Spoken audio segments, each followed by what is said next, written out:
வணக்கம். Annamalai university marine science college ஸ்டூடெண்ட்டுகளுடன் பரங்கிப்பேட்டை அண்ணங்கோயில் மீன் மார்க்கெட்டில் மீனை பற்றிய சந்தேக கேள்விகளுக்கு மாணவர்களிடம் நான் உரையாடிய போது மற்றும் புரொஃபசர் எனது கேள்விக்கு அவர் பதில் தந்த போதும் அவர் கேள்விக்கு நான் பதில் தந்த போதும் இந்த காட்சி இது எமக்கு புதிதல்ல. நான் வேலை பார்த்த இடம் இது என்பதால் இது வாடிக்கையே.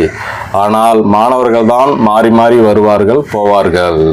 கல்வி என்பது காலத்தில் விதை செய்யும் பயிர் போன்றது. பரங்கிப்பேட்டை அண்ணங்கோயிலில் இங்கே அண்ணாமலை யூனிவர்சிட்டி உள்ளது. இங்கே படிப்பதற்கு மெரீன் சயின்ஸும் கடல் அறிவியல், மெரீன் பயாலஜி கடல் உயிரியல் காலேஜ் உள்ளது. பரங்கிப்பேட்டைக்கு 4 பெயர்கள் உண்டு. ஆங்கிலேயர்கள் ஆட்சி செய்த போது பரங்கியர் கோட்டை, பீரங்கிப்பேட்டை, போர்ட்டோனோவா, தற்போது பரங்கிப்பேட்டை. பரங்கிப்பேட்டை பற்றிய வரலாறுகளை சொல்ல ஒரு நாள் பத்தாதுங்க. பரங்கிப்பேட்டையின் வரலாறுகளை விரைவில்